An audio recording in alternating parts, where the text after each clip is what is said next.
नमस्कार, मैं हूं रत्ना और आप देख रहे हैं सी न्यूज़ भारत। आए रुक करते हैं इस खबर की ओर। खबर भोपाल से है, जहां के थाना कटरा हिल्स पुलिस ने एक ब्लाइंड मर्डर केस का सफल खुलासा करते हुए बड़ी उपलब्धि हासिल की है। थाना प्रभारी सुनील कुमार दुबे ने बताया कि पुलिस टीम ने तकनीकी साक्ष्यों, मुखबिर तंत्र, सीसीटीवी फुटेज, मोबाइल लोकेशन और घटनास्थल से मिले सबूतों के आधार पर गहन जाँच कर आरोपियों तक पहुँच बनाई और उन्हें गिरफ्तार किया। लगातार पूछताछ और साक्ष्यों के मिलान के बाद हत्या की गुत्थी सुलझाई गई। उन्होंने कहा कि भोपाल पुलिस अपराध नियंत्रण के लिए पूरी तरह प्रतिबद्ध है और आगे भी इसी तरह सख्त कार्रवाई जारी रहेगी। फिलहाल मामले में आगे की जांच और वैधानिक कार्रवाई जारी है, जिससे अन्य अहम खुलासे होने की संभावना है। 6/4/2025 में आपकी ज्वाइनिंग के बाद आपने पुलिस क्षेत्र में और क्राइम को बहुत अच्छे से कंट्रोल किया है। अभी हाल ही में कुछ घटनाएं हुई हैं, इसको लेकर जानना चाहेंगे कि किस तरह पुलिस ने सफलता प्राप्त की है। देखिए, जब 2024-25 में मैंने ज्वाइन किया था तो इस थाने में नकबजनी जो है वो गृह भेदन 19 हुए थे एक साल में। मेरे आने के बाद 9 कम हो गया, 48% की कमी आई। प्रतिबंधात्मक कार्रवाइयों में देखें तो अप्रॉक्स 170% मैंने ज़्यादा की। आबकारी एक्ट भी 29 हुए थे, हमने 119 किए थे।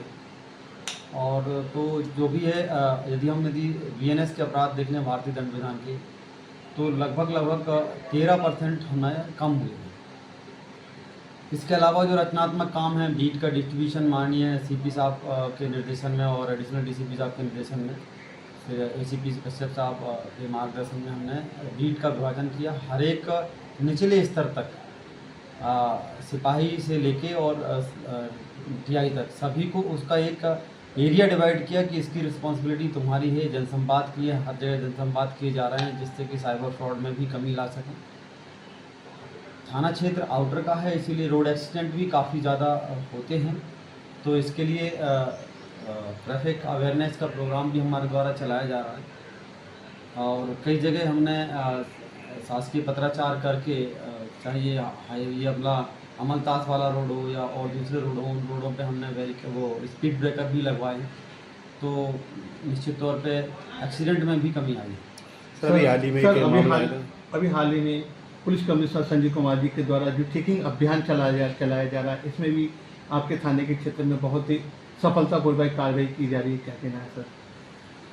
लास्ट ईयर हमने MB एक्ट में लगभग 150% से अधिक कार्रवाई करी थी। बात कार्रवाई से नहीं, लेकिन इतना इफेक्ट जनता में भी दिख रहा है कि प्रॉपर चेकिंग चलने की वजह से जनता हेलमेट लगा के, हेलमेट वियर करके जा रही है, सीट बेल्ट लगा रही है और प्रॉपर स्पीड ब्रेकर हो गए हैं तो उसका भी पालन कर रही है। थोड़ा सा जनता को असुविधा जरूर हुई, लेकिन उनको इस असुविधा से उनके आदत में सुधार हो रहा है। वो इस चीज़ को हैबिट ले रहे हैं, हैबिचुअल हो जाएंगे कि वो हेलमेट वियर करेंगे तो अच्छा हो जाएगा। अभी हाल ही में आपने के मर्डर केस की गुत्थी बहुत अच्छे तरीके से सुलझाई, उसके लिए किस तरह का मामला था? एक्चुअल ये जो मामला बड़ा क्रिटिकल था कि 24 तारीख को ही अपने घर से सतलापुर मंडदीप रायसेन से निकला था और उसके बाद ये घर नहीं लौटा, तो 25 तारीख को रायसेन सतलापुर थाने में एक FIR पंजीबद्ध हो जाती है। FIR 2 इंसान पंजीबद्ध हो जाता है। उसके बाद ये लगातार मिलता नहीं है। 5 दिन बाद इसके परिजन बताते हैं कि एक डेड बॉडी जो है वो ये अपना सागरिया में इकोलॉजिकल पहाड़ी के पास में पुलिया के यहाँ नीचे पड़ी हुई है। उसके नीचे बहुत सारे जो है वो उसके ID प्रूफ वगैरह पड़े होते हैं, तो उस ID प्रूफ के आधार पे हम और कपड़ों के आधार पे ये शनाख्त भी कर लेते हैं कि इसका मृतक का नाम राजेश राय है और ये सतलापुर का रहने वाला है। सर, तो उसका खुलासा किससे? खुलासा एक्चुअल लगभग 6 दिन बॉडी पड़ी रही। मई का महीना 9 तपा चल रहा था, तो बॉडी पूरी तरीके से डिकम्पोज हो गई थी। PM कराया, बॉडी तो इस चीज़ से खुलासा हो गया था कि इसकी है। फिर इसके बाद हमने लगभग 2000 से ज़्यादा CCTV फुटेज चेक किए, पर उसका सिर्फ जहाँ उसने खाना खाया ये सब दिखा, यहाँ तक कैसे आया ये नहीं दिखा। लास्ट टाइम पे इसकी CDR हमने निकाली, CDR से इसका IMI नंबर लिया, IMI नंबर को ट्रेस किया सभी कंपनियों से, तो इसकी IMI पे एक नंबर चलना पाया गया। उस नंबर धारक को हमने पूछा, ये नंबर तुम्हें कहाँ से मिला, मोबाइल कहाँ से मिला? उसने बताया कि मुझे ये नंबर जो है, मोबाइल जो है वो अजय म्याना गांधी मोहल्ला मिसरौद ने दिया है। अजय मियाना गांधी मोहल्ला के पास हम जाते हैं, उससे पूछते हैं कि ये तुम्हें मोबाइल कहाँ से मिला है, तो वो मुझे गुमराह करता है कि ये मोबाइल मुझे दीपक ने दिया।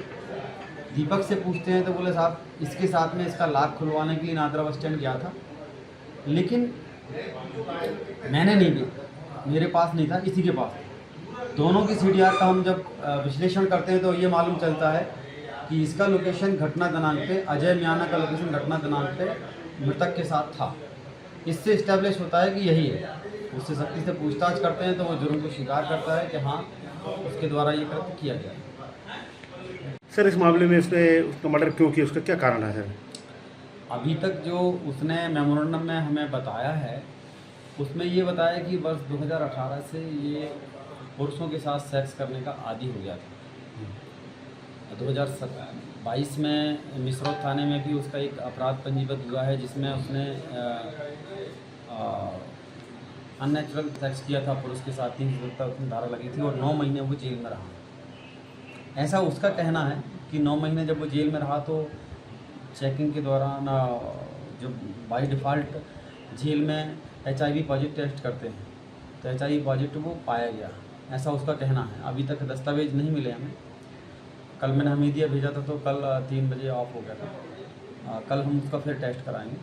तो उसके ऊपर पहले से उसको अननेचुरल सेक्स, पुरुषों के साथ सेक्स करने की हैबिट थी। घटना दिनांक को ये ऐसे ही आदमी को तलाश कर रहा था जिससे सेक्स कर सके। तो ये इसने बताया कि ये कमला पार्क, पुराना भोपाल, MP नगर, न्यू मार्केट, मिसरौत घूमता हुआ जब इसको नहीं मिला तो फिर ये पुख्ता बाईपास तरफ जा रहा था ऐसे ढाबे से, वहाँ मृतक बैठा हुआ था। तो वो शराब पी रहा था। उससे इसने पूछा कि भाई तुम क्यों यहाँ बैठे हो? तो मृतक ने बताया कि मैं यार रास्ता भूल गया हूँ, बहुत ज़्यादा शराब के नशे में हूँ।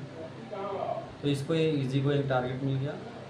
उसके बाद फिर उसने बातचीत करके पहला पुतला के उसकी शर्ट उतार के उसको पुलिया के नीचे ले गया, खचोर के और खींच के नीचे ले गया। तो उसको तमाम सारी चोटें आई और फिर उसके साथ बलात्कार करने की मतलब कोशिश की। और कोशिश के उपरांत नहीं सफल हुआ तो उसने उसका पत्थर जो है वो सिर पर मार दिया और उसके बाद फिर ये ख़त्म हो गया, वहाँ से फरार हो गया। आरोपी जेल में है? आरोपी हमारी पुलिस हिरासत में है और 30 तारीख तक रिमांड पर पुलिस। सर एक छोटा डिजिटल युग चल रहा है, लोग मोबाइल का उपयोग कर रहे हैं, व्हाट्सअप, फेसबुक, इंस्टाग्राम सभी पे बच्चे भी यूज़ करते हैं। इनके लिए क्या संदेश देगा, किस तरह से क्राइम में मतलब OTP वगैरह किसी को ना दें और किसी तरह से इसको बचा जा सके कोई यदि क्राइम करता है तो? साइबर फ्रॉड में सिंपल से जो उसकी गाइडलाइन है उससे भी हम सिंपल बहुत एक आसान तरीका बताते हैं जो अभी तक मुझे देखने नहीं आया है, जो मैंने अनुभव किया है।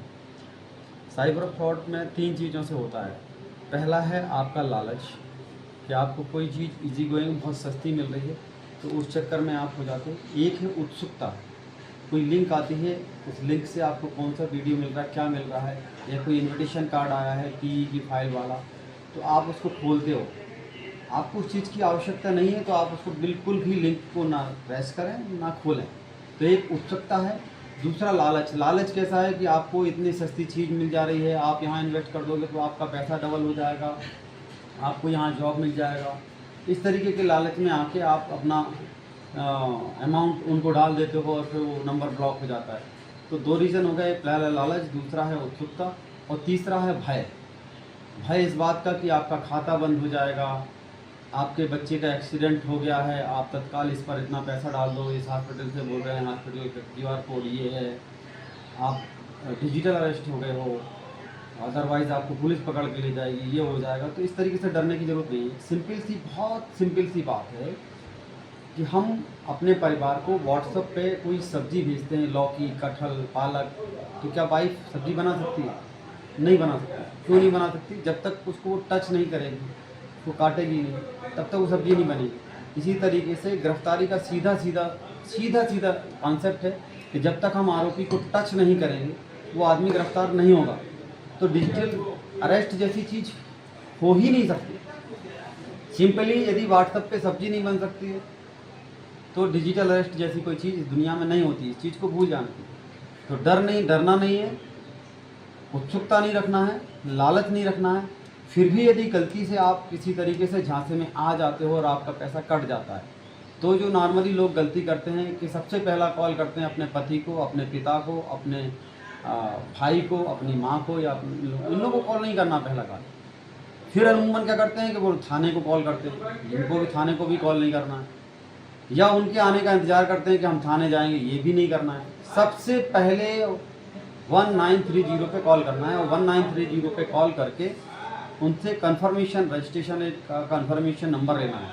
यदि वो आपको प्राप्त हो गया, 1 घंटे के अंदर यदि आपका ये काम हो जाता है तो आपका पैसा होल्ड हो जाएगा और पैसा आपको रिफंड हो जाएगा। पर मोस्टली आदमी ऐसे झांसे में फंसने के बाद थाने या अपने पति या अपने पिता या अपने संबंधियों को कॉल करके उसे गोल्डन आवर को ख़त्म कर देते हैं और फिर वो पैसा रिफंड नहीं होता। भोपाल से सी न्यूज़ संवाददाता ऋषेंद्र की रिपोर्ट में फिलहाल इतना ही। देश और दुनिया की तमाम बड़ी खबरों के लिए देखते रहिए सी न्यूज़ भारत।